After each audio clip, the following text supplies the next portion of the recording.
talks, right? Like the talks out there is like, hey, this Bitcoin thing, nobody can shut it down. So like maybe you should probably look in getting some, right? It's like the same, it's just a game theory. It's the game theory that people have been talking about for a number of years. If you look at like Nakamoto Institute, like all the archives there of like writings and stuff like that, like Bitcoin talk forums and everything, people were talking about this happening, and well, it's actually happening now. Like we were talking about it on Clubhouse just back in 2021, and everybody was calling us crazy. They're like, "Oh yeah, it's not going to happen." It's like you don't understand human incentives or game theory like at all. Yeah, I mean, it's definitely. I still feel like we're at the gradually, but like it's about to be suddenly, and it's like it's right around the corner. And when you start you're saying thinking it's about, like a little just like flat, but it's about to. yeah, It's real. Like the blue pill's about to kick in. Six to midnight. The orange pill. Yeah, you might be right. So I mean, for those who aren't aware that are tuning in early, this is why you should tune in early. We had Lawrence Lepard on the BV Spaces on Monday, and he basically what he said is he had a friend who said that the Saudis and the Abu Dhabis had reached out to the Trump administration because they want to announce that they're releasing a strategic Bitcoin reserve. But they don't want to announce it until Trump announces it first. And so, one, that's huge news. Like these big oil companies or countries are now saying like, yeah, this is how big and serious Bitcoin is. Like we need to start saving in this. But two, that they could just, nothing stopping them from announcing it. But the fact that they would reach out to the incoming Trump administration and kind of ask permission or see how they would like things to play out, because in my analysis is that they look at him like a very good businessman and they don't want it like, hey, what are your plans? How's the best way to approach this? Because we don't necessarily know what your game is, so we don't want to front run you.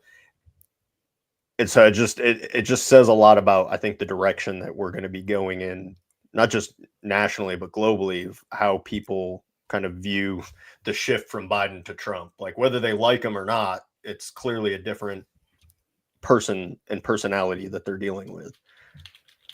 But I think they're also trying to protect themselves too, because Saudi Arabia relies a lot on our defense contracts and everything to kind of protect their royal family in that area. Because if I'm not mistaken, I don't even come close to being an amateur understander of the Middle East politics. But from my understanding is that Saudi Arabia and like Israel and Iran, none of those three get along at all. So it's interesting. Over the past few years, Israel and Saudi Arabia have actually established pretty good ties. Okay. That continues to make more sense then. Yeah, the prince reached out probably somewhere back around, I think it was 2016, 2017 to Israel. And at that time, things weren't great between the two, but now they obviously have some communication, and it's interesting, how that plays out. Obviously, Saudi Arabia and Israel, share Iran as, a common threat in the region. And, with the U.S. so deeply in Israeli pockets, or I should say them in our pockets, whatever. That's one of those things where, that relationship that we've had with Saudi Arabia, you start to go, okay, well, you've got all three of these organizations that can't get rid of Israel, right? Like they're sitting there with it's a trilingual Dutch rudder. Yeah, and somebody quote that. But yeah, clip that, please. Yeah, it's a mess. And the thing is obviously with the Greater Israel Project and operations that are going on, it does make sense because even a good bit of northern Saudi Arabia is included in the Greater Israel Project. Oh, interesting. Yeah. Well, should we kick this pig? Let's do it. Yeah. Oink, oink. Oink, oink. Hold on to your butts.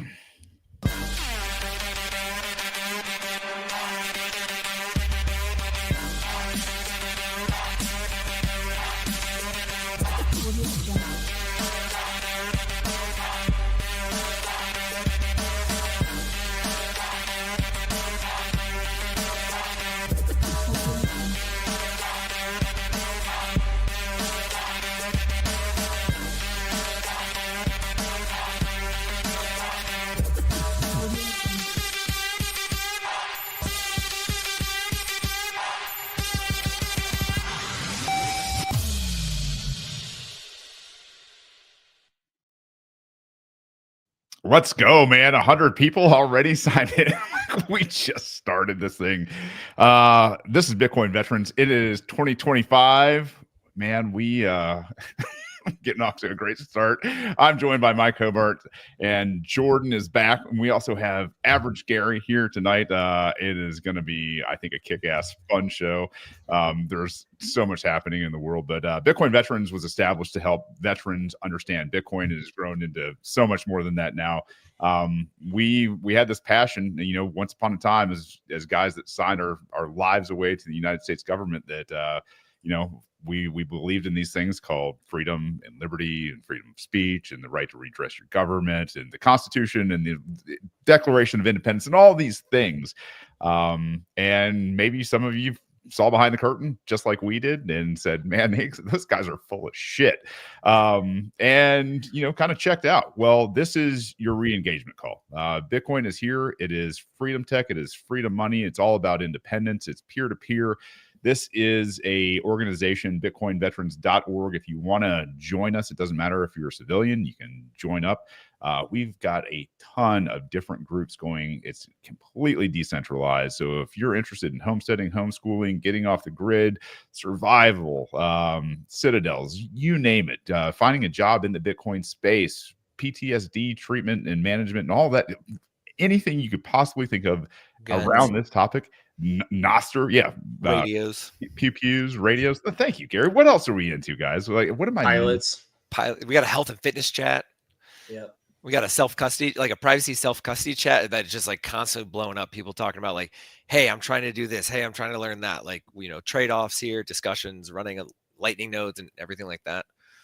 Technical education. And then all the different regions of the country. So like we've got like 30 different conversations going at any one time. Pleb mining. Yeah. Shout out to Dr. Nikamoto in the zap.stream chat, which, by the way, if you haven't checked out zap.stream, bitcoinveterans.org/zap, ZAP, will take you to the stream. There's a live chat there. That's the only chat I'm paying attention to because Twitter and YouTube is for gay retards. So zap.stream, check it out. You don't even need an account. You can go there and just watch and chat, BS, spin up a new account. But we'll get into a little bit more what that is. And retards. See you later, YouTube. And fuck you. It's 2025. And welcome, veterans. Yeah, gay retards. Grab your favorite colored crayon to eat, and just get ready to be warmed up. Yeah. So bitcoinveterans.org. You can sign up for anything over there, and we'll get you plugged in. Gary is one of the guys that helps us filter and I guess kind of go through the enlistees over here. But guys, 2025 is not doing anybody any favors so far. It's one of those years. I think 2024 was just kind of our warm up, and 2025 kicked off was just like, oh shit, here we go. I don't want to get into like the UAPs or any of that kind of stuff tonight. One of the things that we kind of advertised was that we were going to talk about some NOSTR, which I think Zapstream will help us do here in a second. But one of the things that we were talking about in the chats over the break was the fact that Elon is changing his algorithm. And, when he said it, it was like, oh, hey, we're going to start algorithm, the positivity is going to get a boost. Promoting positivity. Yeah. Positivity, guys. Right after. Positivity is not subjective, is it? Well, yeah, I don't think it is. That's the point, right?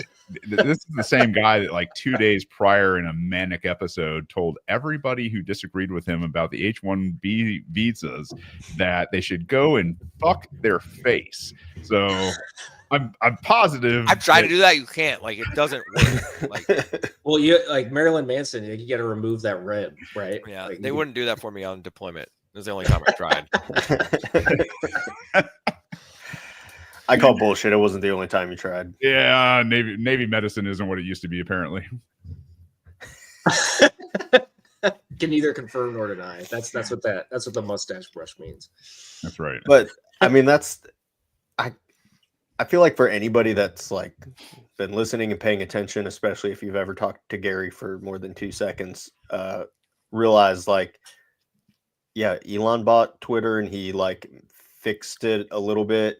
There were still some stupid things that you couldn't say or do. And it's not what it's not the freedom platform that he claims it is.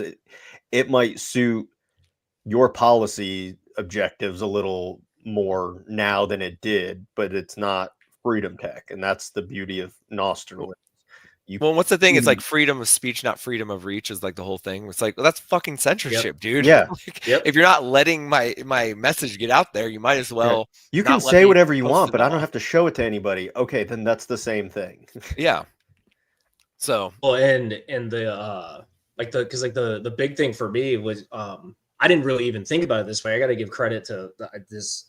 I want to puke with who I'm giving credit to, but one of the hosts of Mario Nawfal's Spaces, Dr. Danish, he actually had a really good take on it. I was listening the other day while I was getting stuff done around the house, and he was like, "Wait, so you're suppressing the negative side of the conversation when Elon first, like, let me also add, like, very clearly the people that were not paying attention that have been kind of pedestalizing and getting their knee pads out for Elon, like he played politics against everybody. Like that's what he did. That's why we're now seeing it like play out. But this take that Dr. Danish had was like Elon and the MAGA group and like Trump's political campaign and particularly Twitter, now that it's like the top mobile app in almost 100 countries now, I think.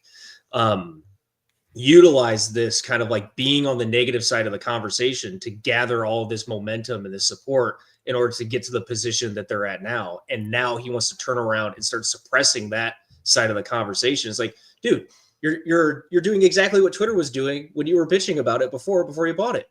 Like, how do you not realize this? it's you can come in and say you're the free speech hero here, and you get the Twitter files, right? Like Twitter files, like still legit. Like there was government collusion to censor certain speech. It's just it's a different story with a different person centering the speech now. It's like, okay, now it's a private company owned by this dude, and you want to be like a diehard free market person. It's like, oh, it's a private company, do what you want. Exactly. But guess what? Go fuck yourself, Elon, because we don't have to deal with your algorithms. Yeah, yeah, and there's definitely some hidden agenda here, right? So he wants this to be the everything app. Like he wants to do automatic settlements and payments and all that kind of stuff. He wants to be able to supply you with goods and services like Amazon. I imagine that's why he's, cuddling up to Jeff Bezos and everything. But when you start to boil that down and you start to go, okay, well, what does he have to do in order to become a settlement layer or somebody who's going to be in transaction with banks?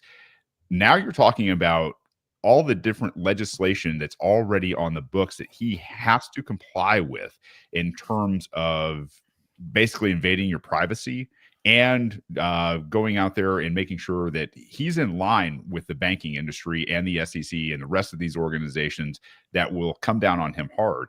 And if you don't understand who runs that, let me show you, a nice quick graphic. This is Jonathan Greenblatt. He is the CEO of the Anti-Defamation League. If you guys know who these guys work for, it's real cut and clear, what's going on. And he said, it's basically the same tweet that we heard earlier. This isn't hard. Freedom of speech doesn't mean freedom of reach. Literally, Elon retweets that, later in the same year, and you're like, dude, this is. We've said this for a while that X is a honeypot. And if anybody out there doesn't think it is, like they want you saying all these things. They want to know who you really are and what you really think, right? And like Mike, you alluded to it earlier, like that negativity was a really powerful thing for a Donald Trump candidacy, right? And now that they've got their guy installed and they're going, hey, you know what? Maybe we're thinking of, doing something a little bit differently. Well, let's shut down that negativity. Let's shut down the negativity that got this guy here in the first place, where he was hearing from the people and he used those people to get elected. And now those people are relegated and irrelevant. It's just, this is the playbook, and I don't know. It's par for the course. There's a couple of things here. It's like Twitter is like one of the biggest AI data sets that you could want, right? Like all this engagement back and forth, all that huge, worth the whatever the price that he paid. What, 44 billion or whatever it was that Elon paid. Totally worth it. Who's Elon's like bedfellows, right? PayPal Mafia. What else are they running? Palantir, yeah. Boom.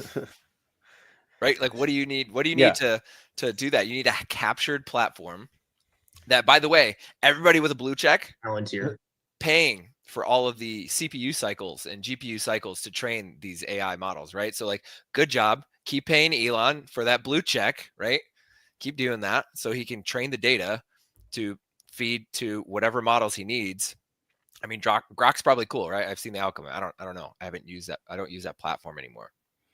But it's I mean, it makes sense, like rationally, right? If you're Elon, sure. Oh yeah, Buy this thing. Let's use it. Yeah, But that's yeah, the thing is people aren't. This isn't like a new concept. This has been happening all throughout history. Is whatever. Okay, old media is dying. What's the new media? If I'm in a position to own and control that, to put out my own messaging, create my own intel network. On top of that, information and data is the new oil. Like that is where the money and value is right now. we need to stop relying on heroes of individual rights and realize the individual is the only one truly able to protect these rights. Rights are taken and defended. I added that last part, but I also want to add, like, I'm gonna add a little bit of my own flavor to this conversation, maybe make it a little bit spicier. I personally think that we're gonna get a little bit biblical here, but I personally think that Elon's gonna actually end up being like the Antichrist type archetype. I think that his Neuralink is going to end up being the mark of the beast, because like you look at, like I've talked about it before, you look at the whole ecosystem of things that he's involved in, particularly Neuralink, the whole Twitter sphere, using Twitter to train the AI, get the AI tied into Neuralink. And then he also has SpaceX, which is a massive data set as well as connectivity between Neuralink and Twitter and AI and all this other stuff.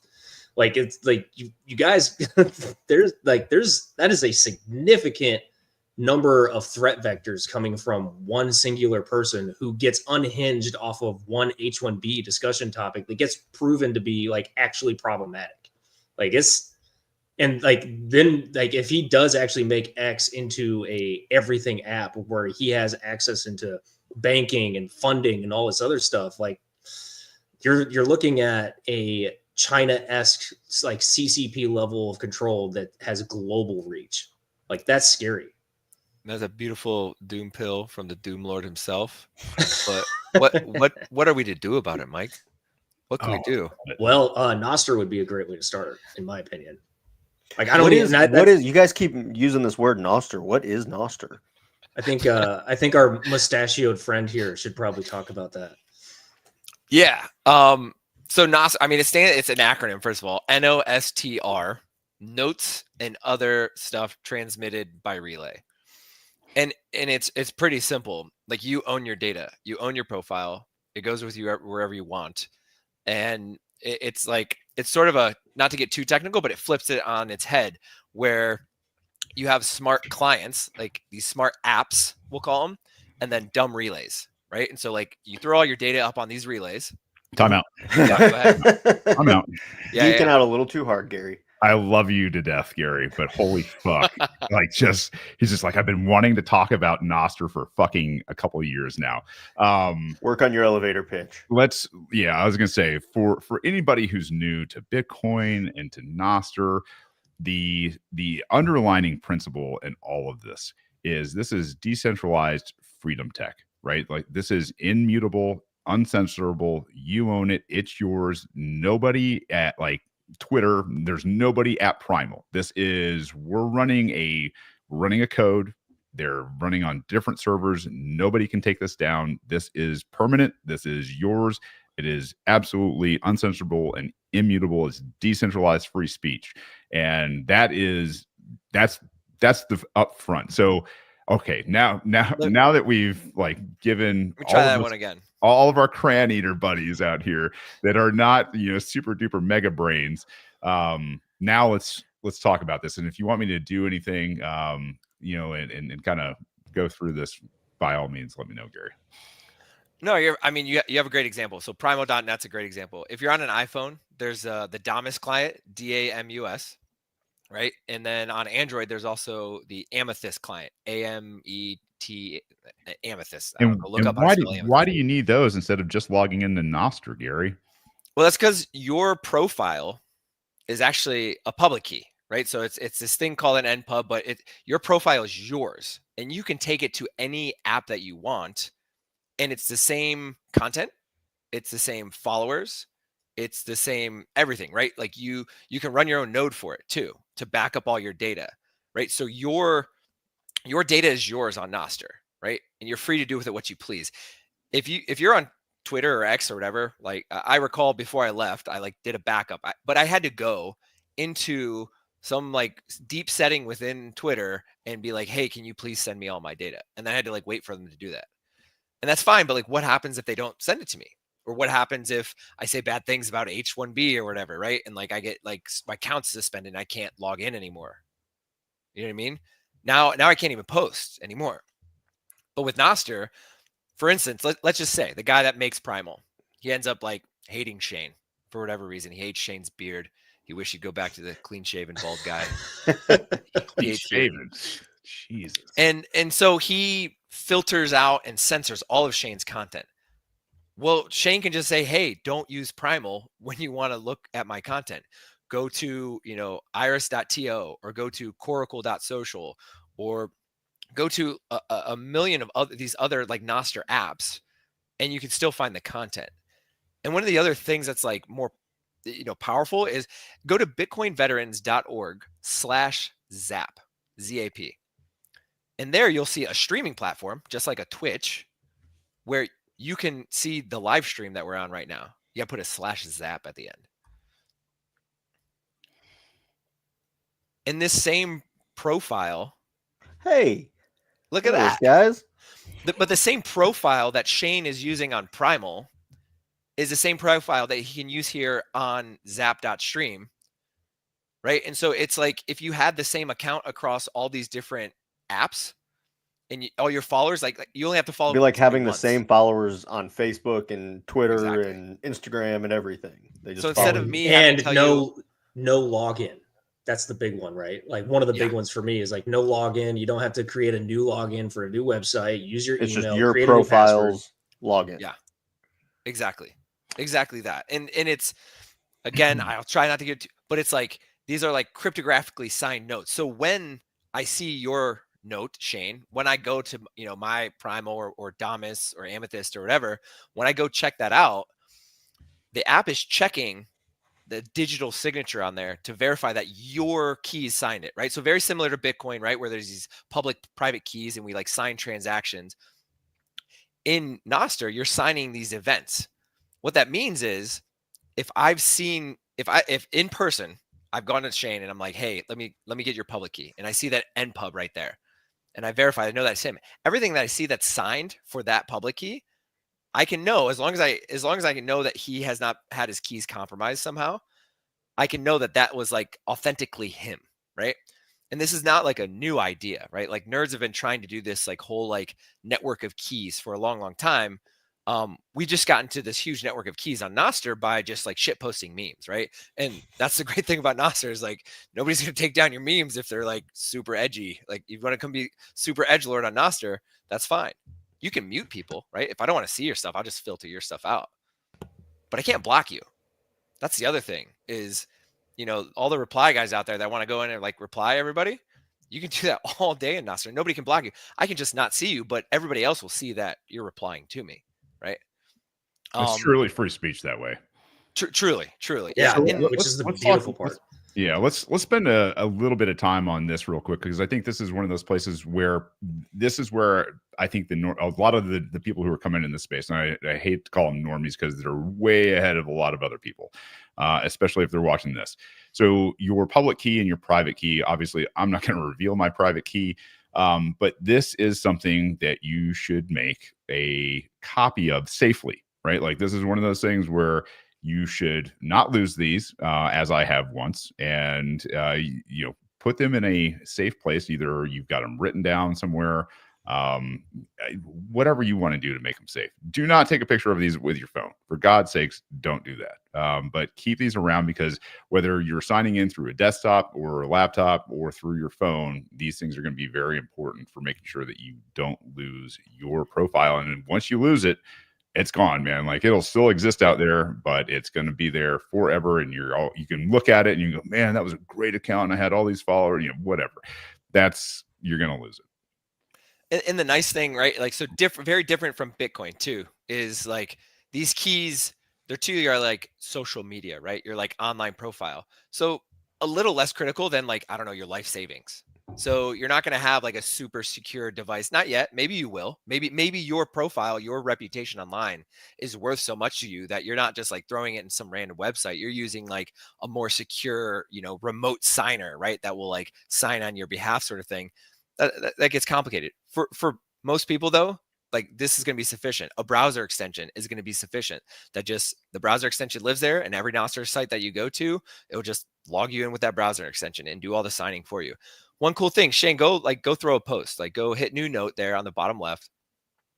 And one of the other cool things about NOSTR is Shane doesn't have to have any follower count. He doesn't have to have anything really. There's no requirement, but his content is instantly monetizable, right? So like there's nobody sitting here, gatekeeping Shane from monetizing his content, because we have these things called zaps on NOSTR. What is a zap, Gary? I'm sending you sats, brother. It's Bitcoin Lightning payments, or eCash. And it's from me to you. It's peer to peer, and you can send it to whoever you want, right? And it's a part of NOSTR.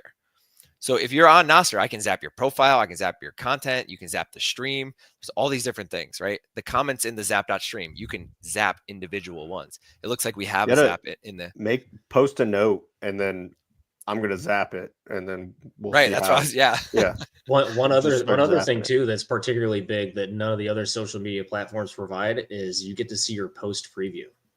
Like that's something that's actually particularly nice if you're trying to like construct a specific post, like for the mobile thread, like you don't want something carrying over to the other side or whatever. Like a lot of people pay attention to that. So like that's just a little thing that I think gets overlooked, is like the post preview is pretty nice. I like it personally. Let's see if I can find Shane here and send him over a zap. Do you need the InPub there, Gary? Yeah, throw it to me. That'd be quicker. Okay. As I just created this account today because I lost my. Oh, okay. I was gonna say, like, I'm definitely not. I'm like trying to find you. I'm like, how am I not following you? Yeah, you probably are, and you're probably following the account that I lost my damn keys. Well, no, pull up the zap.stream. Pull up the zap.stream. Go to bitcoinveterans.org/zap, and then there's a very clear, concrete example of like how this thing's gonna work. I will put the zap on it. I know. Oh, Yep. yeah. So what this is doing is in the live stream, in the chat, in the real chat where the OGs, like the real ride or dies are, is you can see there that Tracer and Dr. Nakamoto, right? Like they zapped 1,000 sats. That's going to Bitcoin veterans. Like that's going to the organization. And you can go there, you can go to this website and hit zap. What's a zap? You keep saying zap. What's a zap? It's Bitcoin. Yeah, let's break it down a little bit further. Yeah. So obviously you've got Bitcoin on chain for everybody who's new, and then you've got Lightning, right? And what you're doing with a zap is you're sending this through the Lightning network on layer 2 technology from one person to the other without anybody in between, no gatekeepers, none of that kind of stuff. This is directly from one person to another, peer to peer, like we like to call it here. And that's it. Micropayments, Jordan. That's it. That's a zap. We are literally just sending a transaction over Lightning in Bitcoin, and nobody can stop one payment to another person. Incredible. And again, this is like, think about the internet, like big ones, right? Like the Mr. Beasts or whatever, or like the Joe Rogan, right? Can you imagine if like the chat or the live studio audience or whoever? And here's the other thing is it doesn't have to be the live stuff. Like anything can be zapped at any point on NOSTR. Like it's part of like the NOSTR protocol is these like zaps. Particularly meme lords. Oh yeah. You drop some sick memes into NOSTR, you're gonna get some zaps. And some of these clients that you're using, some of these apps will show you like how many zaps you've had. So, there's like my chart in Amethyst of like the zaps, right? So yesterday was a lot better on zaps. I'm adding Gary. Hold on. What? I don't know. There you go.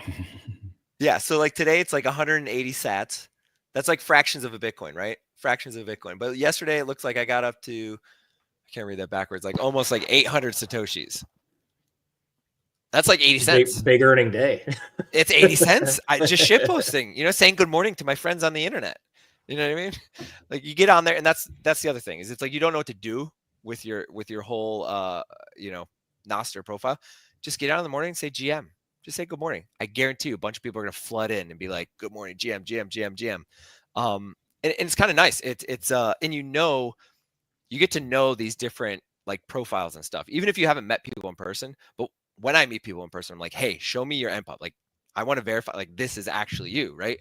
Because now I have cryptographic certainty that anything I see from this NPub, from this profile, is like you.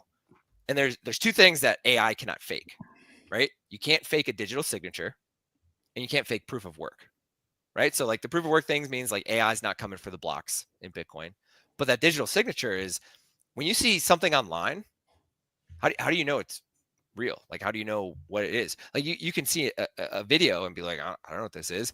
But if I can post a video and I can attest to this video being like, valid and sign it, you can know that like, hey, Gary like signed off on this sort of thing, right? And I think that's going to be critical, especially as you like, I don't know, somebody posted the other day where it's like some Instagram thing, but it was like an AI image of like a chick and like, I could not find the uncanny valley, whatever it is in AI, that like it looked just like a person. You know what I mean? Like it's getting that good, and it's only going to get better. And if they can do that with images, video is just a sequence of images, right?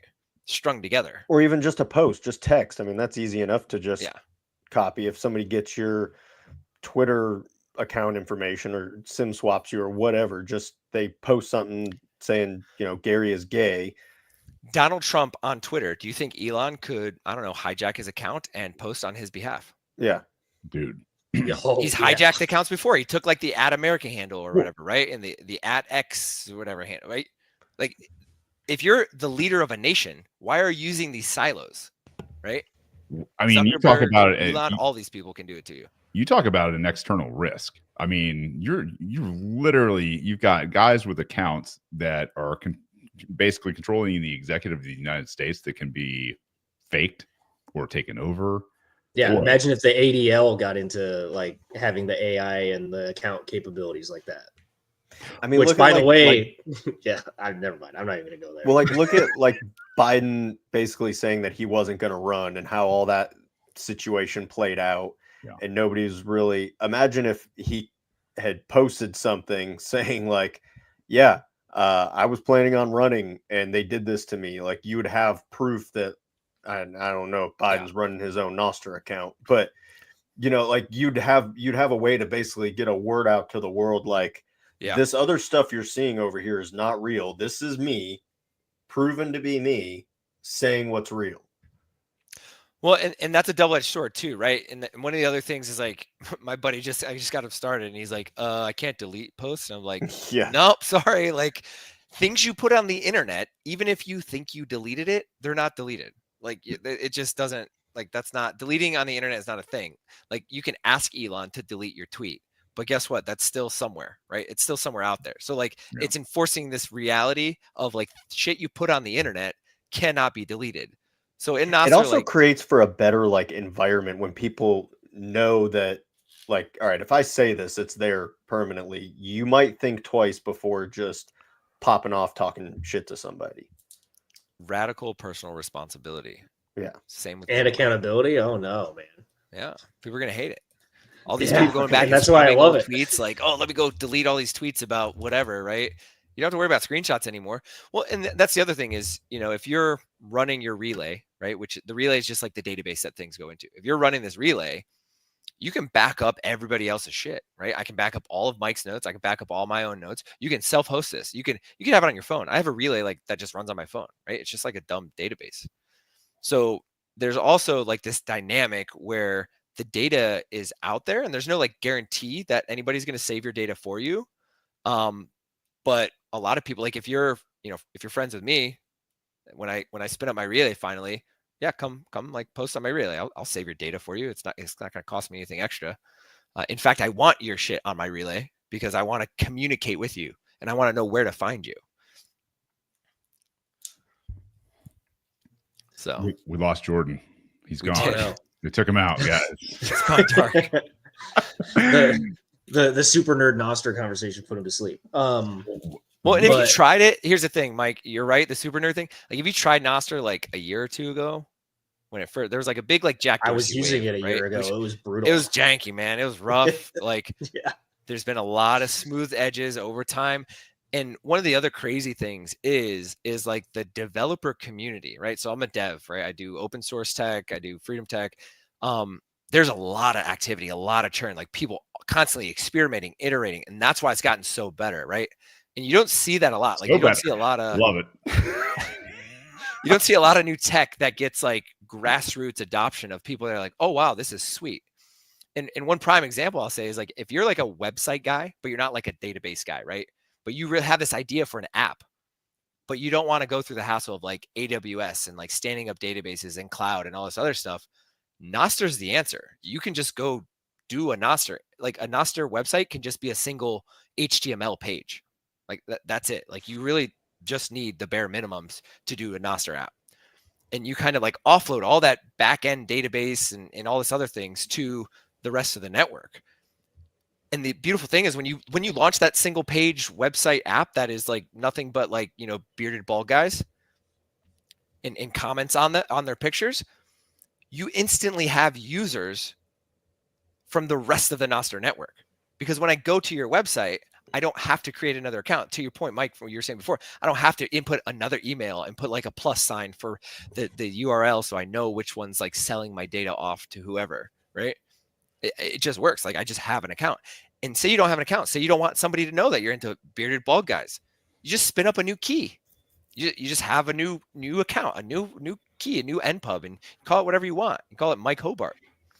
Who's not like the bald guys, for God's sake? Fake news. The cool thing is that when I was using it a year ago, I had gone out to California to visit with some friends of mine that are in the Bitcoin space, and I went to a dev meetup. I can't remember the name of the place that we went to, but they were having a presentation on NOSTR, and I was telling like everybody in attendance, I'm like, guys, like we're talking about this and even now the conversations in the dynamic of social media use, but wait until we get to the point of where business is on top of it and something very important like health insurance or like medical records, to the point of where you don't need to constantly provide this, like all of us in the military, like getting your medical records is a pain in the ass and then bringing it to the next provider, the next insurance thing. You can have it all in this one spot with not having to create new accounts like Gary and I have talked about. So you can just bring it to them. They're like, oh, okay, this is all your stuff. Like this is all your information. Cool. Like there's already a guy working on that. Yeah, exactly. There's already, yeah. Once it gets once it gets to the point of where there are these like service providers and these businesses and everything, because they will come, because they're gonna want this kind of infrastructure already done back end, like Gary's talking about, and the ease of access to the user base, and like which is effectively there's just perpetual leads available to any business that's coming out there. Like it's gonna get really, really cool really fast. Well, and there's another thing too. Is there's these things called DVMs, data vending machines. All that means is like custom feeds, right? So we have like this positivity feed that we're going to get from Elon. Like, that's cool. Maybe you're into that, right? Maybe you don't want to see all the bullshit, right? Maybe you don't want any negativity, or maybe you feel like picking a fight and you want to see some people that are like, being negative and saying some shit. With NOSTR, because it's an open social graph, because it's an open like data set, right? For anybody, is people are going in and creating these like custom feeds. I can go and I can say, hey, give me Shane's NPub feed, right? And like you can have unique views of the entire ecosystem. So worth checking out. You can find me at primal.net/Gary. It's right down there. I was going to also bring up, we're some people that like to put our money where our mouth is, and I think this is one of those things where if you're invested in things, let me just pull this up real quick and we'll show it. You can see here our buddy Preston has got a little tick mark next to his name that says Legend 2024. Gary, I think you also have one of these things, and you get one of these by donating $1,000 to the development. And I think that's a really cool thing, to look around and see some of the people that I've followed on Primal, that have all put their money where their mouth is. Like, this is not only where I need to be posting, but this is one of those places that I want to help develop. And I think that's just, I don't know, such a cool thing to be a part of. Is like, hey man, give these guys $1,000.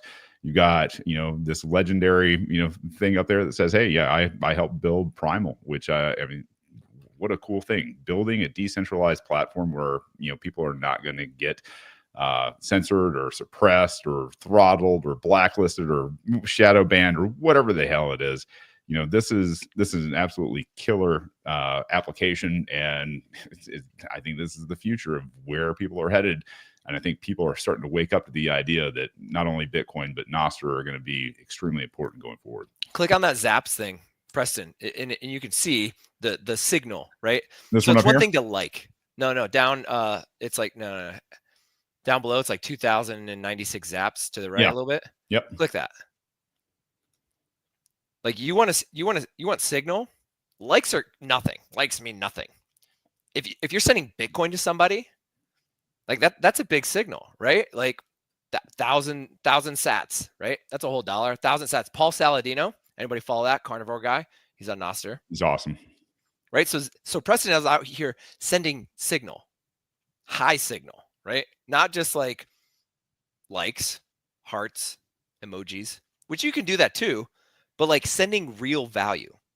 NOSTR enables value for value. If I'm putting content out there or material out there on NOSTR that people value, they can send me actual value back. And it can be one person. I just need one person to follow me and appreciate it, and they can send me as much Bitcoin as they want. I just wanted to say two things that I personally appreciate. I like that the devs or whoever made the decision. I like that the threshold for getting the legend tag was relatively high for like the average individual, like kind of bringing meritocracy a little bit to it. Like you got to put in some work to be able to say that you supported them to be able to get to the point of having the legend kind of like achievement unlocked. I like that. Like I like seeing meritocracy come back a little bit, but then I also personally like that Preston's page is looking like he is a WoW gamer. Like that, like that looks like a profile for somebody who is a streamer for WoW, like Asmongold or whoever. If you guys watched the Sam Hyde video recently, when any developer can monetize too, right? Like that's the thing is like Damus has this purple thing, which is the same thing. It's like a subscription thing, but it's going right to the developers. There's no ads, there's no middlemen, right? Like there's nothing like that. There's a company that's trying to bring like NOSTR ads via Zaps, right? I can send you a short note with each Zap. Well, maybe I'm advertising Bitcoin veterans, or maybe I'm advertising, Virginia Freedom Tech, right? Like you can do that. And I want your sats. Like, please give me your sats. I'll read your short message if you want to send me the sats. Go ahead. What's the next thing we were going to talk about? Was it the countries? Yeah, are you guys ready to move on? If there's any questions from the audience on NOSTR, hit us up and we have a NOSTR. What are you pointing at there, Gary? Oh, my profile. Hit me up. Oh, hit Gary up on NOSTR. But yeah, we can move on. The unplanned resignations, and I think this is a very interesting development. You were saying there was one in Romania the other day. We know South Korea is going through this. Justin Trudeau, that bitch just resigned. And did he officially resign today? On Monday. Yeah. He did. He did on Monday. I saw the expectation of him to resign at some point this week, but I didn't see that he officially did it. Go ahead, Jordan, you're muted. Jordan, you're on mute. Say. Well, and who's the front runner for taking over for Trudeau? Right? He's a Bitcoiner, right? Yeah. Oh, okay. supposedly, but Trudeau he's resigned, but he said like I'll stay until they pick the next guy. So once the next guy's picked, so he's still going to be around until that happens. Which is kind of how a resignation works, right? A lot of times they resign and it's like, get the hell out now. Yeah, well, yeah, fair enough. But yeah, it's like I just found out the other day that Romania had a coup a month ago that I didn't hear about. So that was interesting. Australia's, I think, chancellor or prime minister is stepping down a couple like last week. Yes. And then we've got France's Macron stepping down, Germany's leaders stepping down, UK, I believe, Canada, like you just mentioned, like a lot of just, and then South Korea dealing with, apparently South Korea has a rolling problem with their leadership either getting assassinated or impeached or whatever. But it just seems like, and they're all countries that are part of like the allies network, if you want to refer to them as that, like the Western developed nations that are in opposition to the East, which would be primarily like China and Russia. Yeah. It's very interesting to see. And like, I mean, they're all countries that were engaging in DEI nonsense. And like you were saying, Shane, I think it's particularly, it's positive signal, but like any of us have mentioned before, and as the resident Doom Lord, transitions are highly chaotic and still opportunities for outcomes that you don't want, which is reason to pay attention to, in my opinion. Yeah. Yeah. You know, it's funny to me because, you know, I'm not one of those guys that's like, you know, Trump's going to come in and clean house. Like, I don't think on January 20th or, you know, the first 100 days, you're going to see massive arrest of people who are on criminals. Yeah. Of real criminals, like satanic, pedophilic, you know, sex trafficking assholes, right? Like those people on the Epstein list, I don't think he's gonna. They're fine. I think they're fine, and I hope I'm wrong. I really do. I will be the first one to be like, dude, I was wrong about this guy, and good job, man. Like, way to go, way to make me look like a fucking clown. But it's also very interesting to me that a lot of these people are wrapped up in that same, you know, whether it's, you know, Le Pen or who's going to be coming in, not her. What's France's Macron? You know, that guy's into some weird shit, like his husband and all that kind of stuff. He was a cross-dresser, you know, like that's pretty weird.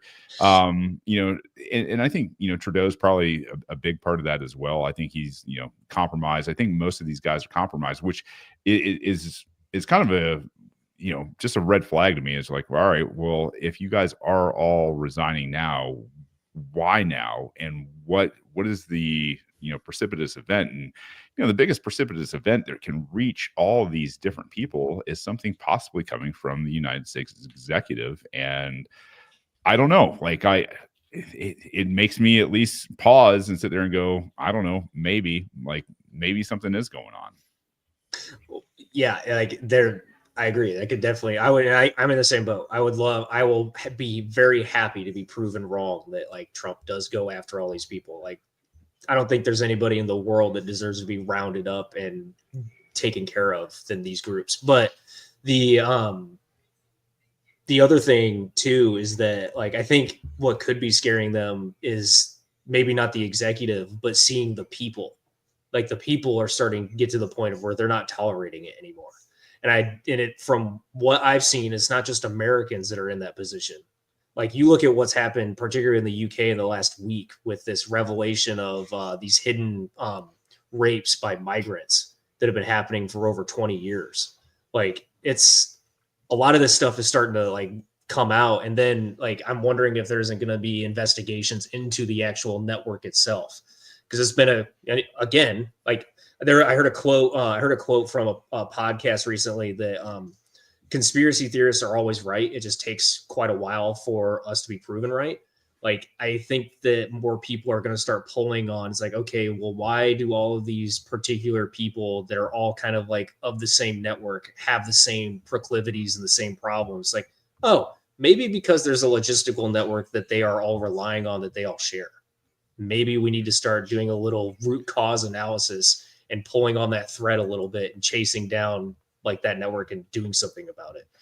And do you like these resignations, like, is this people seeing the writing on the wall, or is this like a wink and a nudge from some external third party of like, hey, exit stage left, buddy? I think it could be both, in all honesty. I think it's the people are starting to realize, and then they're getting a wink and a nudge. It's like, hey, if you want this to stay alive, and we're telling you that the rest of us want this to stay alive, you need to move. Like, you need to get out of the way. I think it's probably a little bit of both. I think it's mostly the people have figured out how to communicate and exchange information and figure out the truth. But in doing so, it's kind of exposed maybe some of these more nefarious networks or nodes that are doing everything like you just described. But what I worry about is now that they're getting a little more exposed, whether arrests happen or not, they're a little bit more exposed. What I worry about now is they're going to change the tactics and do something kind of completely different that is just going to take another 20 plus years to figure out what the hell their new thing, they're whatever it is, they're already working on it, or they already had it, something built up. I mean, they have backup plans. Well, just look at the economy. Like, just look at the economy, right? Like, you've got like 10-year notes that, like, going parabolic, right? Like, you've got all these like macro indicators of like the shit's blown up. There's no buyers anymore, right? Like, if you do all the macro podcast things, right, in the Bitcoin space, you'll know this. Like Luke Groman, Preston, like all those guys. Go listen to that, and you can see that there is this thing that is like on the precipice, and it. I often wonder, like the pro Bitcoin nation states, right? Like, is that going to be enough to sort of like soften whatever that is, or is it just going to like accelerate the like into the floor, right? Like it's either like one way or the other. Yeah, and it's incredible as things are changing extremely fast now. What was it yesterday, Monday, when they certified the election, right? You had Kamala Harris, literally have to stand up there and be like, hey, this guy is now the president of the United States. In that time, what's interesting is there is a new video that just dropped from Trump on Truth Social. This might be worth our time to play it. You guys up for that? Hit it. All right, let's hit it. I haven't seen it, so I'm particularly excited for this. I don't know. Yeah, so this is from Donald Trump. If you guys know who Jeffrey Sachs is, he was on he was on Tucker Carlson. Tucker. That. Yeah, not long ago, talking about some pretty interesting things. So here we go. The war in Syria, and you may actually hear from grown-up reporters who are lying through their teeth or ignorant beyond imagining that, oh, the war in Syria, yes, Russia intervened in Syria. Well, do you know that that Obama tasked the CIA to overthrow the Syrian government, starting 4 years before Russia intervened? What kind of nonsense is that? And how many times did the New York Times report on Operation Timber Sycamore, which was the presidential order to the CIA to overthrow Bashar al-Assad? 3 times in 10 years. This is not democracy. This is a game, and it's a game of narrative. Why did the U.S. invade Iraq in 2003? Well, first of all, it was completely phony pretenses. It wasn't, oh, we were so wrong, they didn't have weapons of mass destruction. They actually did focus groups in the fall of 2002 to find out what would sell that war to the American people. Oof. Schultz, if you want to know the name of the PR genius. They did focus groups on the war. They wanted the war all the time. They had to figure out how to sell the war to the American people, how to scare the shit out of the American people. It was a phony war. Where did that war come from? You know what? It's quite surprising. That war came from Netanyahu, actually. It's weird. And the way it is that Netanyahu had from 1995 onward the theory that the only way we're going to get rid of Hamas and Hezbollah is by toppling the governments that support them. That's Iraq, Syria, and Iran. How'd that work out? And the guy's nothing if not obsessive. And he's still trying to get us to fight Iran this day, this week. He's a deep, dark son of a bitch, sorry to tell you, because he's gotten us into endless wars, and because of the power of all of this in the U.S. politics, he's gotten his way. But that war was totally phony. So what is this democracy versus dictatorship? Come on. These are not even sensible terms. It's crazy how long Netanyahu has been Wait, in hold on. power. Trump posted that one? That's from President Trump just now, guys.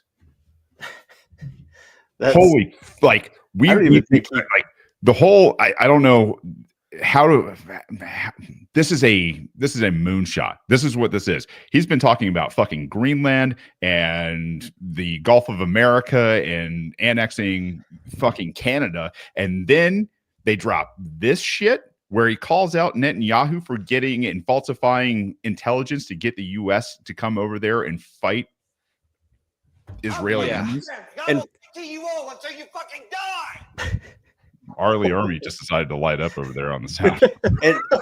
and just for like, holy shit, just because Trump just decided to like figure this stuff out, this has been known for a while for anybody who cared to look into it and figure it out. Like this more is not, conspiracy theories. This is not even like this is, it's very blatant.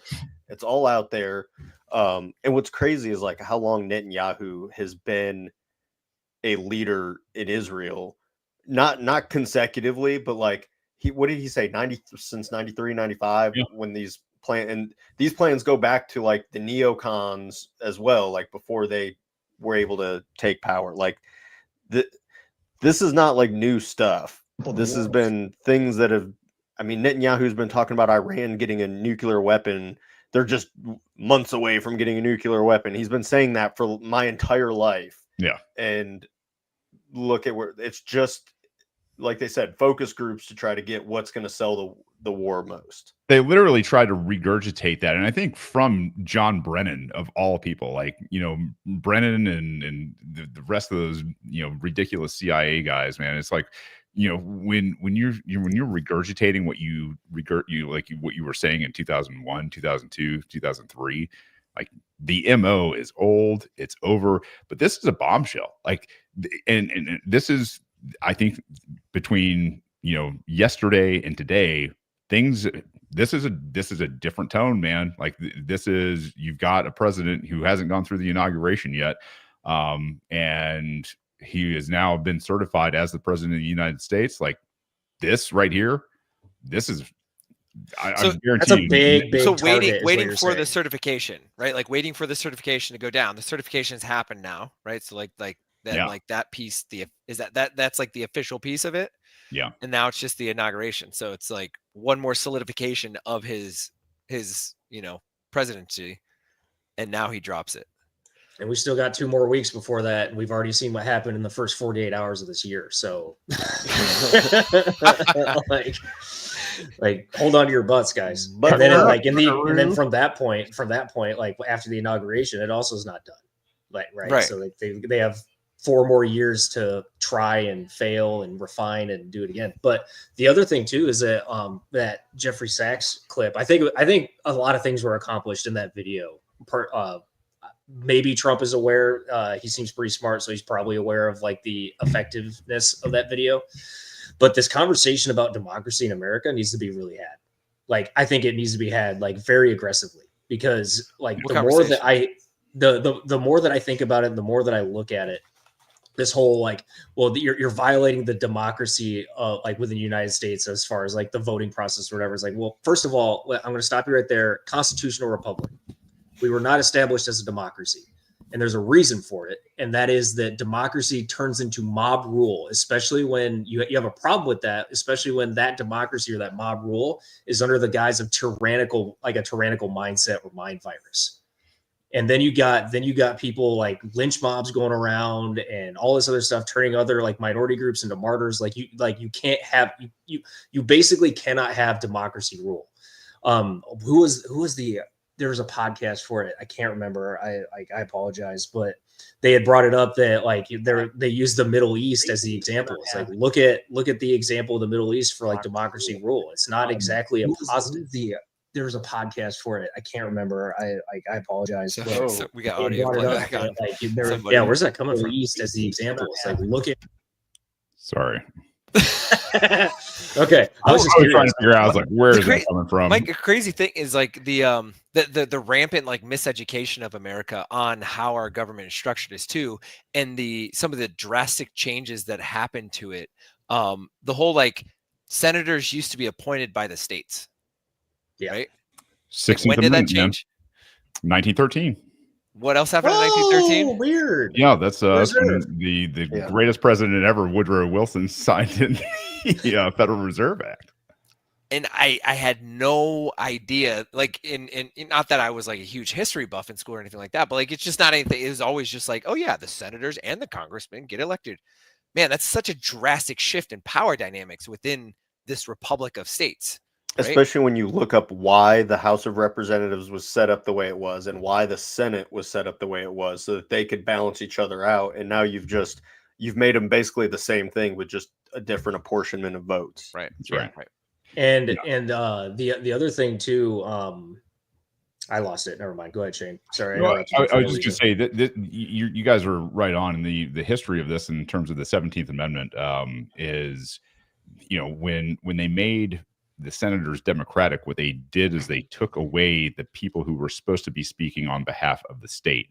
That's Yep. When you do that, when you take two people, and if you're still not tracking, the assemblies in your state would get together and they would elect the state representatives, which were the senators. That's a completely different idea than what we're doing now. So if they were not representing the state well, the state would recall these guys, and that's a really a good thing. It's also it puts that power of recalling these guys firmly in the people's hands again, because if you can reach out and touch your your senators via your local representatives in the state, which, let's face it, you can reach out and touch your state reps and your county reps and all those guys a lot easier than you can touch a U.S. representative who has absolutely nothing to do with you on a normal basis and probably doesn't even live in your state most of the time. They probably got a cushy little place up there in D.C. and they deal Within the green zone. They deal with anybody who wants to lobby them and take them out and wine and dine them and have them over to whatever exotic paradise, or just some sort of luxurious living. This was a huge move away from the Republic back in 1913. I honestly think it's a very long structured plan to inject communism into the United States. That's what I think it was. Yeah. To like just start like forcing the little like, oh no, we're a democracy. It's like, oh, we are really? We're a democracy. That sounds really good. It's like, and then it develops into mob rule and all this other. I think it's more of since the founding of the country, there's been the people that wanted to make things more centralized, to have more control.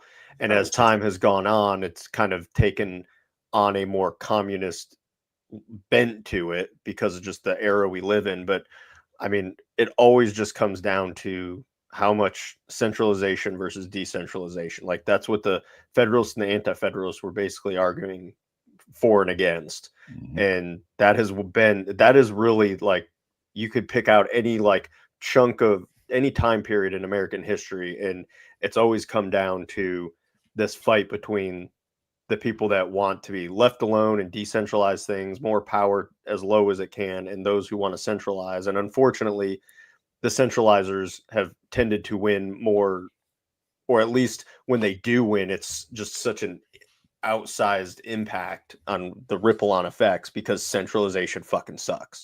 Well, it's because they control money, right? Yeah, unless you control the central power. And that's it, right? And that's kind of what we get down to every time. I mean, this Bitcoin space is full of people who understand exactly what the problem is. And communism stems from the ability to print money. That's why it's been so successful throughout the 20th and 21st century so far.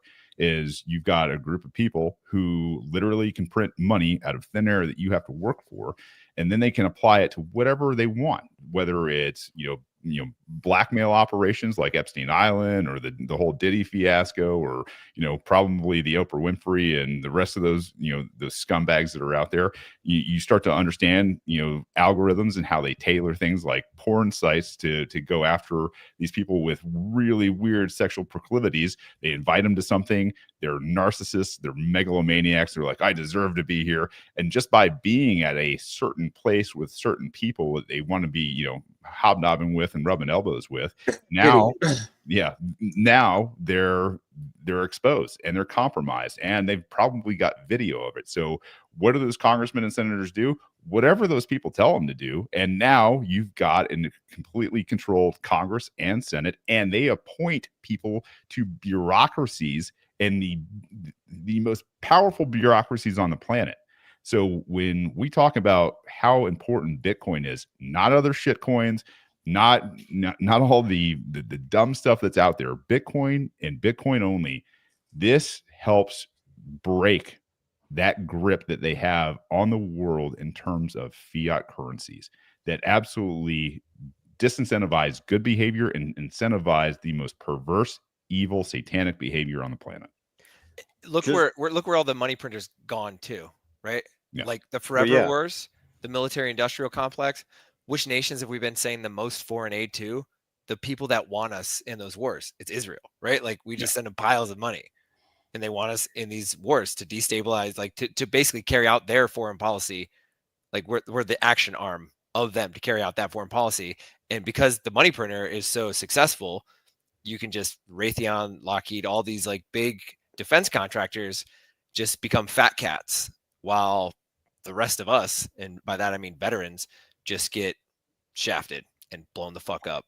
And then they continue to manipulate the rest of the infrastructure for the other industries and sectors that they control. So like you get the money printer to the defense contractors, they get all the money, they get the fat cats like you're talking about, and then they allow for stock buybacks to be legal, so they continue to pump themselves more power. It's just like it's a negative feedback loop. And at the end of the day, it's like, oh, go ahead, Jordan. Well, every 4 years or every election is just fighting over which side gets control $4 trillion. And that number's always growing. And then it's the fight over who gets to control that, to make more of it and to siphon it off. Generally, there's the people that you have to, like, you got to pay these guys, but then, like, we're going to get money over to our side. Now, imagine you, like, remove that, you make that system obsolete, and now the money is those who have put their time and effort into acquiring it, and it's like just diffused all throughout the globe. Mm-hmm. And the incentive structure that changes. We just bought a politician. Like we just bought a bunch of political seats. Like if you look at the Bitcoin and especially the broader crypto lobby, like not just the presidential race, like Trump was there in no small part due to, the Bitcoin and crypto lobby, but you also have like other races, other political races that this lobby was a part of, right? So it's interesting. There's this website called Stacker News. And one of my first, like the first post I had on there as like a starry-eyed Bitcoiner back in the beginning, I think it's at the end 2023 is like, Bitcoin shadow governments 2024 ?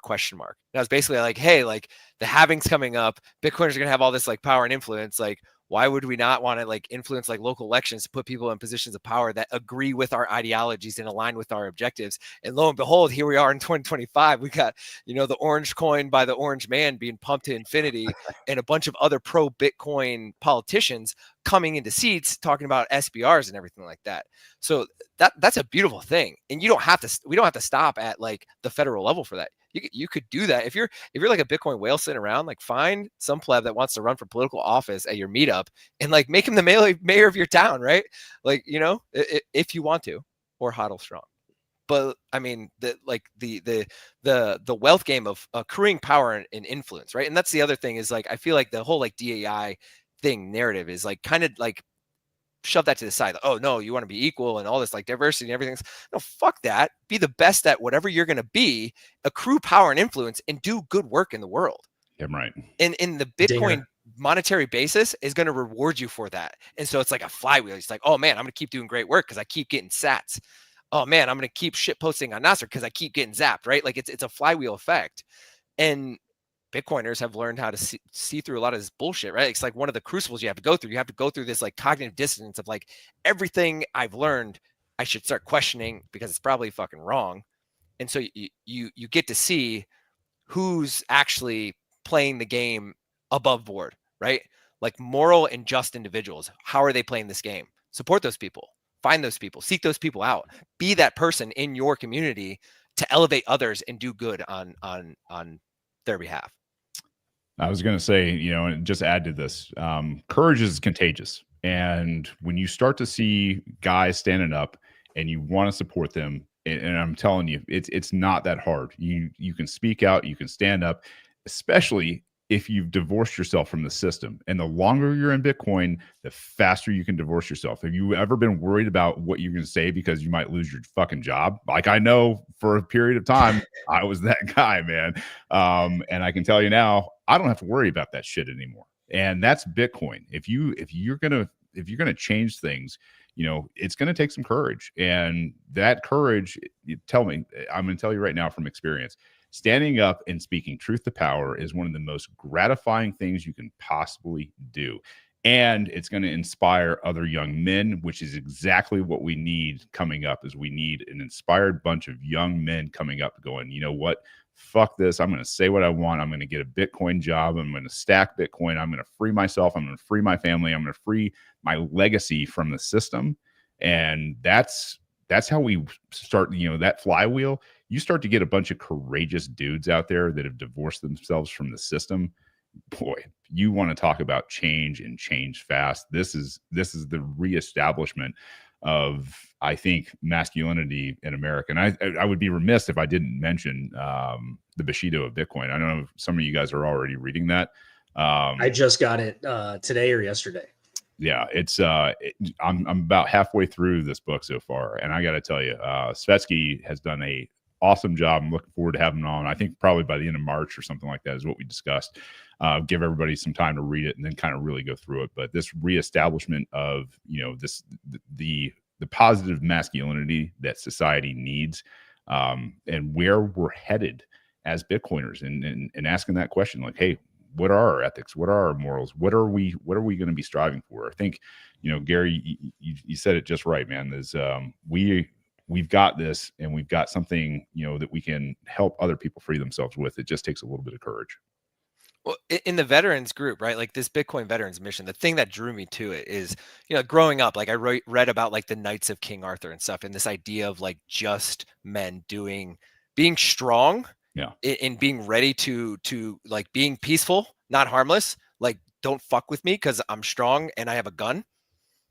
But also, I want to have a polite conversation with you, right? Like I'm having coffee with a couple of my buddies this morning, and this woman overheard our conversation about like public education and decided that she wanted to be a Karen and say something about it. We're like, well, hey, do you want to like sit down and have a conversation? And she sat down and we had a perfectly cordial conversation with this woman. We did not mince words by any means, but like we didn't like slander her, we didn't like demean her, we didn't talk down to her or anything like that. Like we entertained her ideas and everything. Yeah, it's like that's all you have to do. But you can still be firm with your stances of like, no, the public school, like a voucher system would be a net benefit. Basically, you're telling me you don't like the voucher system because you want your money to go, you want my money to go where you think my money should go instead of me saying where my money should go, sort of thing. But you can do it, right? Like there is a methodology to it. And the beautiful thing about like the veterans is like, a lot of veterans, sure, I met plenty of dudes that like, they were just like on the outs and they just need a place to go. But then there's also plenty of guys that like just went up there to raise their right hand and swore to the Lord that they're here to uphold the, freedom, democracy, and defend the Constitution from, all threats, foreign and domestic. And they believed it. I did 100%. I've got a tattoo that says non sibi sed patriae, not self, but country, right? That's because I was an ideological patriot joining the military after being sold this concept of like spreading freedom and democracy. Now I have the tools to actually do this, and I can do this on American soil for American people. Peacefully. Yes. Like I don't have to worry about like conflict. I'll be ready for it. What's crazy is like this whole discussion we've talked about, like all the propaganda and the nefarious things that these people are doing to try to get their way. But then the way that they propagandize us to do their bidding is by like, they have to sell us on these righteous causes. And now that we believed them, we believed that these were like noble things to go do. And after finding out that, oh, that's not what we were being used for, we're like, well, screw you. We're going to go over here and we're going to go do what we put our hand up and said we were going to go do. We're going to continue to do this noble cause that we felt like is the good fight. So thanks for propagandizing us to be awesome, basically. Yeah, thanks for teaching me how to run a squad of dudes. Because Yeah. like, men together can like set towards a common goal. There's not many things that can stop that. Yeah. Speaking of propagandizing and going off to do the right thing, I don't know. I'm sorry, guys. I'm going to force it on you. Can we talk about the Matt Livelsberger situation a little bit? We can right after the sponsor break. Let's do Maximum Impact. This is where we got the most people. We'll be back in 2 minutes. A big shout out to our friends over at Punchplate. Coddle.co. That's CODL.co. Punch plates are a durable medium for your Bitcoin and can store 12 words or 24-word Bitcoin backups. Storing your Bitcoin in metal ensures your keys will survive in the elements, accidental spills, and in some cases even fire. You don't have to worry about smeared ink or ripped paper and can sleep soundly knowing your Bitcoin are inscribed on a punch plate. These are the best prices you're going to find in this industry. $24 for a 24-word punch plate. It's simple. It's a punch and a plate. No little letters, no stamps with letters on them. Just a punch and a plate. Go check them out at coddle.co. That's punch plate at coddle.co. Solo Satoshi is dedicated to the advancement of open source Bitcoin mining with a steadfast commitment to the security and decentralization of the Bitcoin network. As a pioneering force in the Bitcoin space, your mission is to empower individuals and businesses worldwide with innovative, secure, and decentralized mining solutions. At Solo Satoshi, they believe in the transformative power of open source software and the potential it holds for the future of Bitcoin mining. They strive to foster a community of developers and enthusiasts who share our vision of a more secure and decentralized Bitcoin landscape. Our dedication to open source principles is at the heart of their mission, driving their commitment to transparency, collaboration, and innovation. They are passionate about supporting the growth and the development of the Bitcoin network, and they recognize the critical role that open source software and developers play in achieving this goal. By promoting and contributing to open source ecosystems, they aim to facilitate a more robust and resilient Bitcoin network, ensuring its longevity and success for years to come. At Solo Satoshi, their mission is not only to provide cutting-edge mining solutions, but also to educate and inspire others about the importance of decentralization and open source principles in the Bitcoin space. They believe that by working together, we can create a future where Bitcoin mining is more accessible, efficient, and aligned with the core values of decentralization and open collaboration. All right, we're back. Bitcoin Veterans has replaced Gary. Probably a good addition. I don't know. I like that. you need something to hang it up there with, Gary. At any rate, yeah, Mike, you wanted to get into the conspiracy of the week. Yes, I did. Yes, I did. That's a conspiracy of the year so far. So I can't imagine anybody that hasn't heard about it, but I'll give a quick lowdown of it. Situation was a Cybertruck had been detonated in front of Trump Tower in Las Vegas, and a email / what people are calling a manifesto was also released prior to it.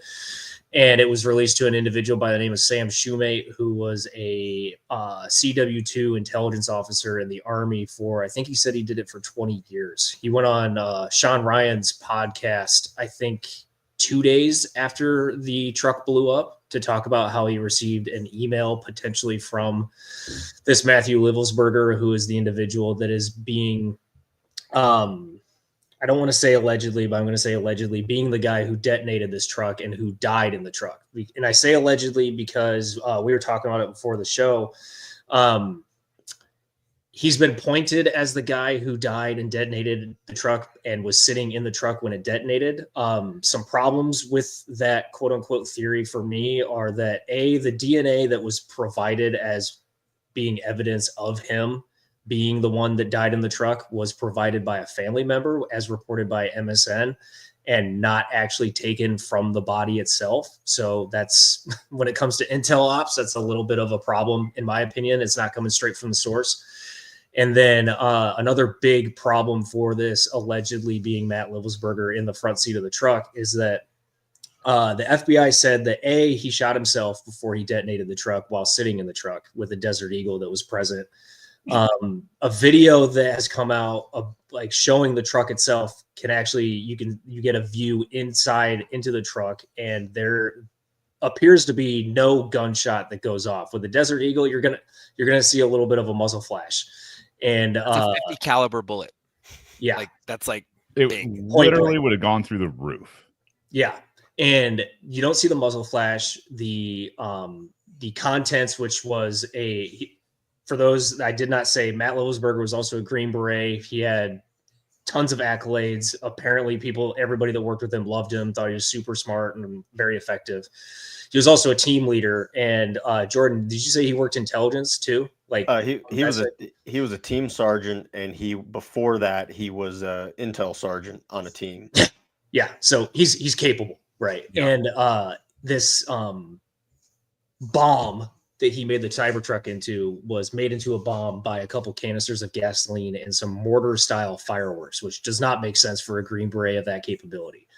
And so he detonated it. The FBI reported that the gunshot went off, killed him. Then the truck blew up. And then they're also saying that it's his DNA provided by a family member.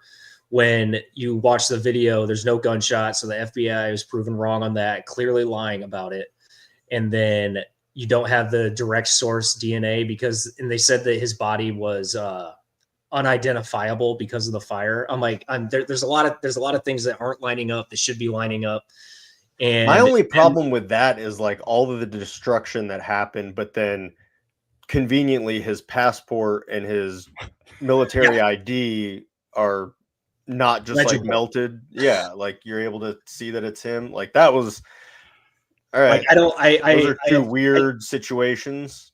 Yeah, and I struggle to get to the point of like, okay, so the ID and the passport can survive, and the two letters that are the manifesto that they're saying were also present inside the vehicle that also survived, but you can't get DNA from the body when you could be able to get the DNA from the bone marrow.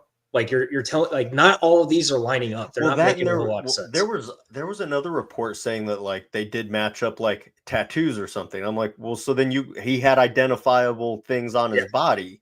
So like which is it? But I mean, the biggest one for me was like they did dental records, and I was like, all right. My question, and I think I posted this like in the Intel chat we have for BV, was like, my first question was like, who cares, right? And not so much like flippantly like, oh, who cares, but like who would care about this? Like why, aside from the fact like, oh, bomb at a Trump thing, right? Like scary whatever, but like why? Like who cares to push whatever this narrative is? Like what is the outcome? What is the desired outcome of this scenario that they've so clearly yeah and part of that's going to be the email that was sent to Sam Shoemate and Sean Ryan. There's one part of the email that Shane didn't want to touch on, and I agree we probably shouldn't touch on it right now. We're going to have a conversation about that, or a better conversation about that later, which would be referring to UAPs and stuff. But like there's a lot of other information in that email as far as like war crimes committed in, I believe he said specifically in Afghanistan and stuff like that. And there's some he gives a location and a date and all that, which and a couple undercover names, one for a DEA agent, and then another was for an individual I can't remember. But yeah, those were redacted from the email when they were shared just to protect the identities of those individuals. See, the redactions are what make me think, okay, that was like actually useful information. Like that was probably real. But as far as just to play devil's advocate, as far as the war crimes allegation, that was open source information. Like anybody that knew like this report exists on this date or whatever. That wasn't information that only he was privy to. Now, he was correct in that, like, he obviously knew that information. That is not information most people are digging for.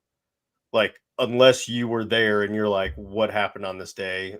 Like, that's what I've done in my past of deployments. Like, what happened on that? What was in the news that day? How did this come out?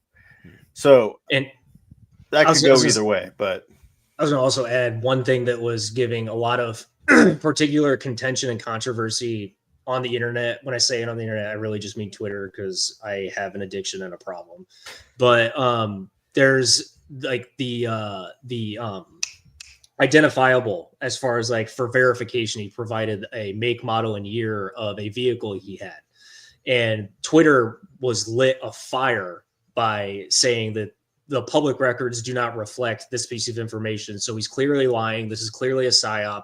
Sean Ryan and Shoemate are clearly part of the CIA MIC system. This is all just a bunch of nonsense. And then Sean Ryan and Shoemate ended up having a Twitter Spaces. I think it was 2 nights ago now, that they were attended with Matt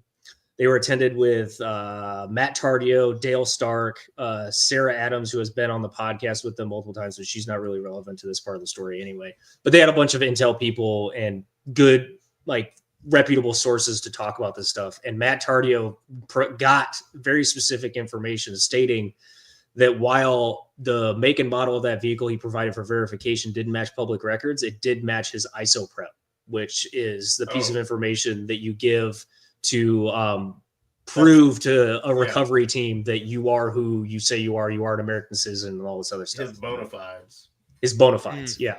So like, and that's like the most important part. It's like, it doesn't matter if it matches up with public record, it matches the ISO prep, because as Matt Tardio stated, just something I had forgotten about as a strategy. Who released that information? Because how did he got it? He got ISO it. prep information. That's like, he said he got it from somebody that is still serving. He's not going to he didn't give their name, but somebody that is still serving that has access to those bona fides, that has seen them, gave their whatever you want to say. Would that information have, you know how Sean Ryan kind of like went dark for a couple days?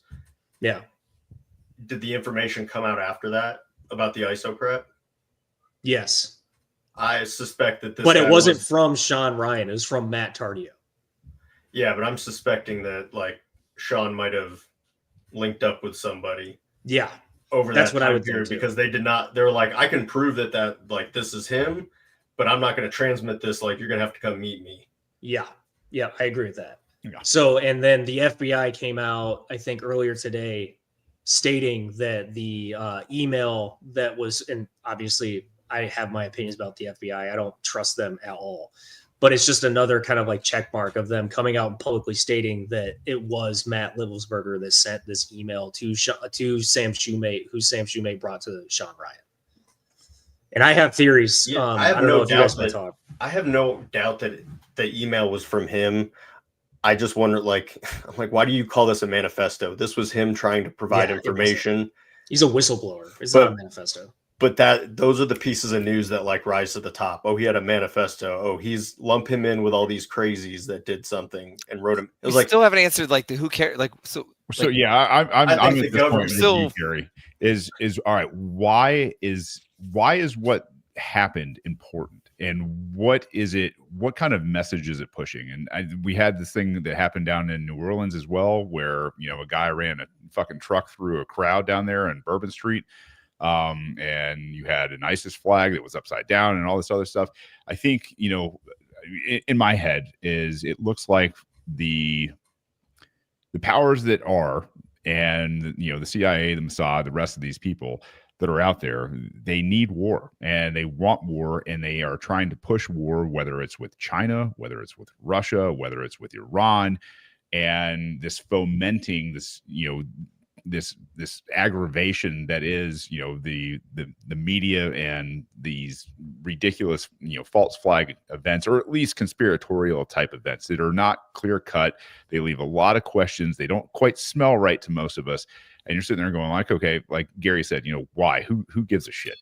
And you should give a shit because they're trying to goad the American population into fucking war. The beautiful thing right now is, and I hate that we're this far down the line, is, about 24 fucking years ago, we started with my generation overseas, right? Like it was just like, hey, we're going over there, we're doing these things.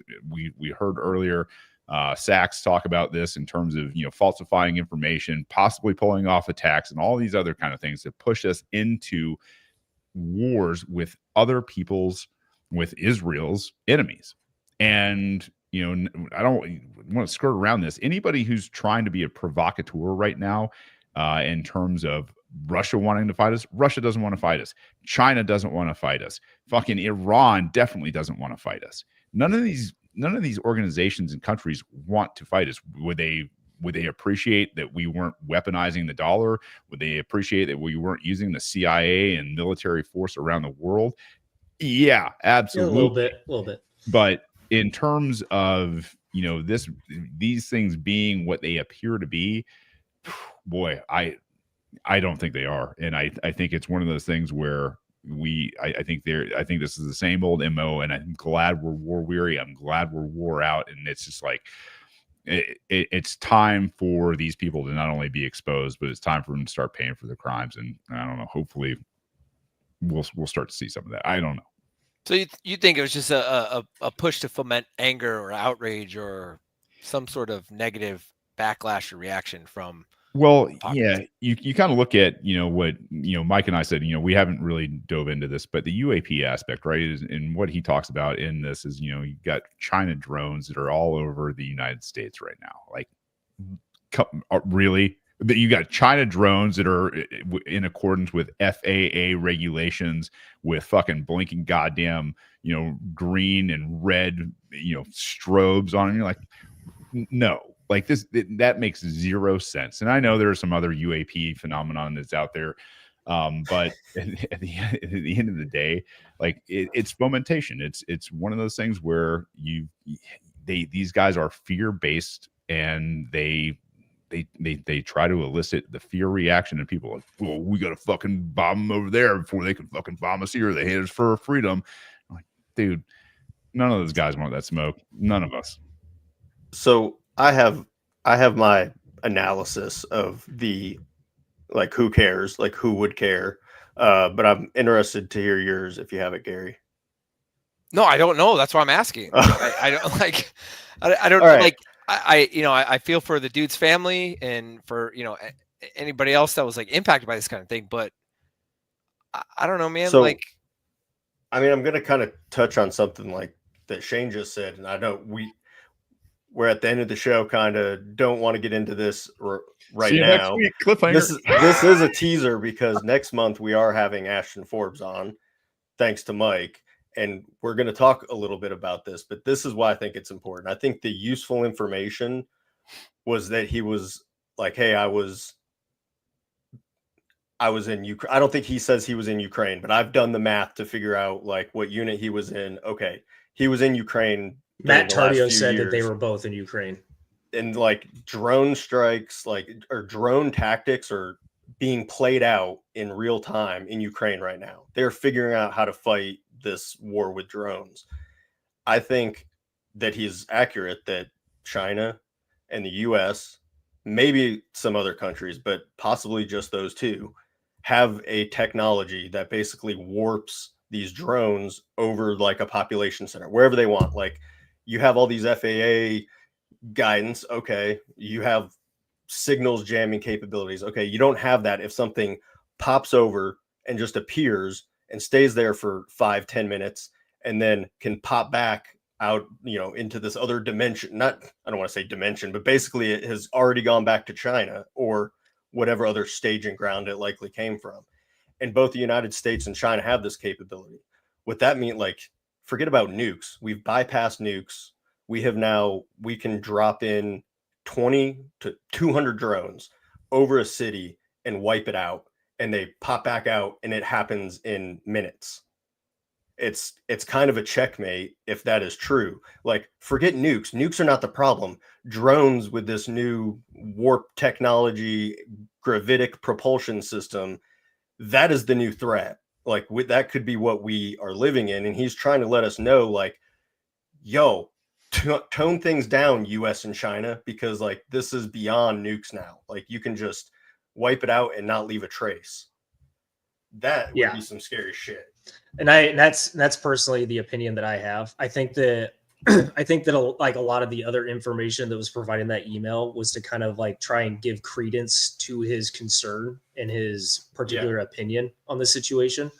For those that are curious, that don't really want to wait to listen to like our talk with Ashton Forbes, I've written a little bit about this. I've been kind of like passionate about this stuff for the last couple of days in particular.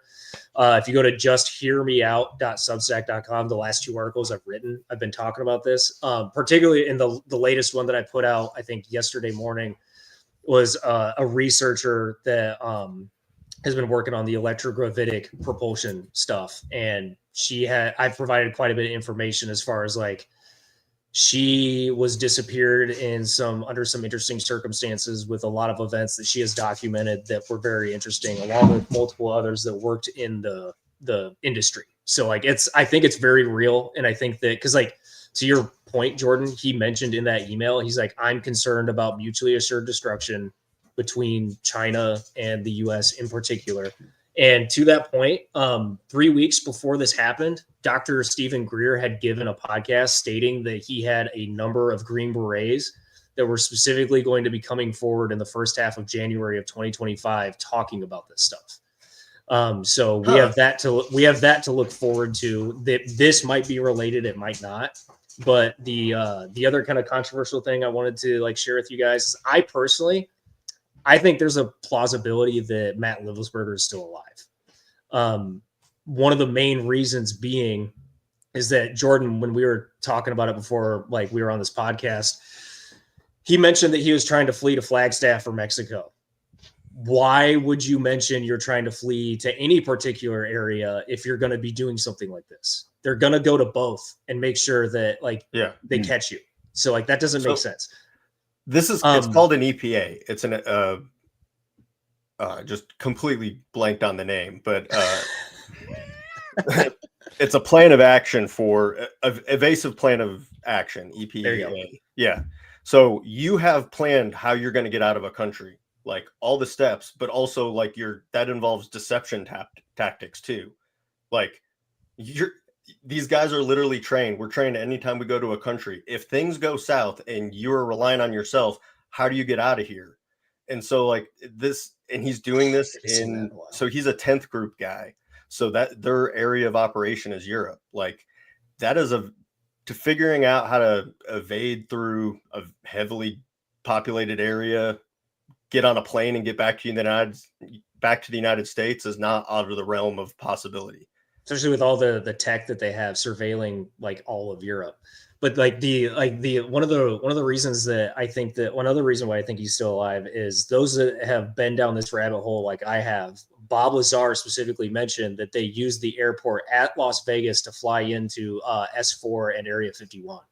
Yep. And further to Jordan's point, Edward Snowden did this successfully, and he didn't state where he was going for good reason. And he wasn't like a combat trained guy who was dealing with like getting shot at all the time. So you think that Edward Snowden is going to know how to do this properly, but Matt Livelsberger is not, and he has combat experience. Like, give me a goddamn break. Like, I'm sorry, but I do kind of hold out hope that he's alive. Obviously, because I don't want somebody to be dead if they don't have to be, but. Yeah. Also for the implications of what it means. Yeah. I think he got out through the Las Vegas airport.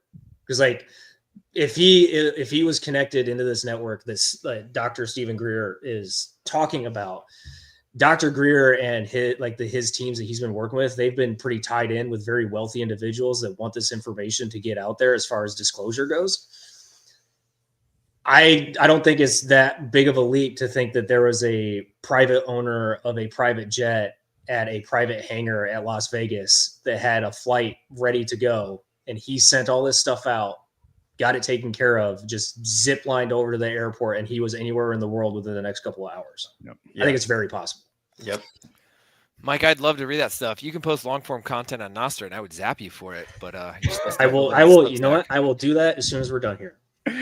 All right. Parting thoughts, guys. We are a little bit over and we appreciate everybody being here. I'm sure we can keep doing this, especially after the holidays. Like to say anything before we get out of here? Stay humble and stack sats. I will say keep working out. I haven't been very good about it with the holidays, but I had a 24-hour period where I still got in my leg day. I was awake for 24 hours, got my leg day in, and had to deal with the DMV all in that period. So if I can do it, you guys can do it. That sounds like a lot of people's nightmare. Like DMV. All three nightmares together. Yeah. Hey, all I want to end this on is 2025 is the year of greatness. Like some weird things could happen, things could go south, things could go very north. Where are you going to end up at the end of it? Like, just choose greatness. I love it. Good Lord.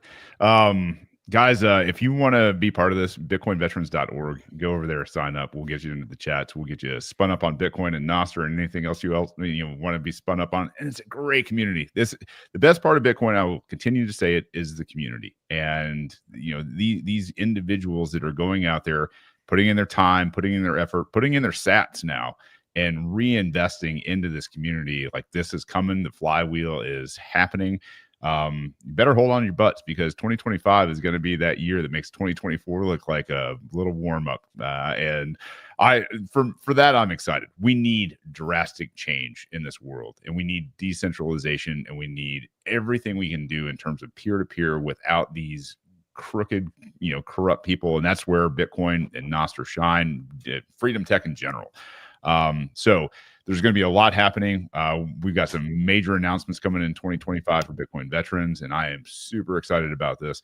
But we're just giddy as hell to have all of you guys out there. Gary, Jordan, Mike. I love doing this with you guys, man. And the fact that we're now into, I don't want to say our third year, but we're into year 3. I guess we started in 2023. 2024 is gone. Now we're into 2025. It just gets more and more epic every year. But again, bitcoinveterans.org. Go out, open a NOSTR account, start divorcing yourself from X, stack sats, divorce yourself from the hamster wheel, which is out there, man. And Gary, on the stacking sats, the zap.stream, 20,000 sats from Dan on NOSTR. Shout out to Dan. Legend. 20,000 sats to Bitcoin veterans. Shout out, direct Dan. donation to Bitcoin veterans during the stream. 11,000 sats from an Anon. And then another 2,000 sats from Trey. So shout out to those legends out there zapping. Thanks, guys. And showing the power of NOSTR on this. We appreciate the support. Killer. That's a great way to end the show. Bitcoin veterans, we are out. We will see you same time, 9 p.m. Eastern next Tuesday. Have a great week. See you then. Peace.